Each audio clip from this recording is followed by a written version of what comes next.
మన ఆడపిల్లల కోసం, మన కోసం, మన భావితరాల పిల్లల కోసం ఇకనైనా హిందువులం ఏకమై ఉందాం. ఎందుకంటే 500 సంవత్సరాలు పోరాటగానే అయోధ్య రాలేదు. మధురలో పెద్ద ఆయన వెళ్ళి శ్రీకృష్ణ మందిరం చూపెట్టాడు ద్వారకలో. మనందరికీ కూడాను ఎక్కడ అంటే ద్వారకలో చూపెట్టాడు. కాశీ జ్ఞానవ్యాపిని చూసాము. ఇంకా చాలా ఉన్నాయి చూసేది. మన సాంప్రదాయాలు, సనాతన ధర్మాన్ని కాపాడే వాళ్ళకి మీ అమూల్యమైన సమయం వెచ్చించండి. వచ్చేవి ఎలక్షన్లు, ఓటు కోసమే బ్యాంకింగ్ చేస్తున్నారు. మన పిల్లలకి ఏం కావాలి? విద్య కావాలి. ఉచిత పథకాలు మనకొద్దు, బస్సులు ఎక్కలేము. ఇది గుర్తుపెట్టుకోండి. ఏది ఉచితం ఇస్తుందో వెంకట మనకి ఇంకోటి వస్తుంది. మన ధర్మం కాపాడే వాళ్ళకే మనం అండగా నిలబడదాం. సనాతన ధర్మాన్ని ఎవరు కాపాడితే వారికే అండగా ఉందా. గత 14 ఏళ్ళ క్రితం చూడండి భారతదేశం, ఇప్పుడు చూడండి. సత్యం మాట్లాడుతున్నా. ఒకప్పుడు భారతదేశం చూస్తే, శ్రీలంకను చూస్తే మనం కులాల్లో విడిపోయాం. ఇక్కడికి ఇంతమంది వచ్చారు, అభిషేకం చేశాను. ఎవరిని కులం అడిగానా? నేను గోత్రం మాత్రమే అడిగాను. కులం ఎక్కడ పుట్టిందో మీరే చూసుకోండి. మనకు కావాల్సిన రిజర్వేషన్ లేని చదువు కావాలి. మనం అఖండ భారతం నిర్మించుకుందాం.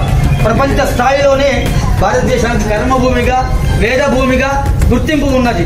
దీన్ని మనందరం కాపాడుకుందాం.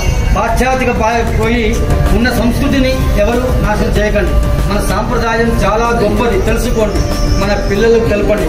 మన విద్య కూడా ఒకప్పుడు వేరే వారి చేతిలో ఉండేది. అందువల్ల అక్బరు, బాబరు వీళ్ళందరూ మనకు వచ్చారు. మనల్ని పరిపాలించిన రాజు మనకి ఎవరికీ తెలియదు.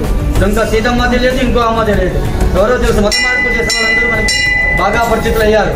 కానీ ధర్మాన్ని కాపాడే వాళ్ళకి మాత్రమే మీరు అండగా ఉండవలసిందిగా ప్రార్థన, రిక్వెస్ట్, నమస్కారం కూడా చేస్తారు.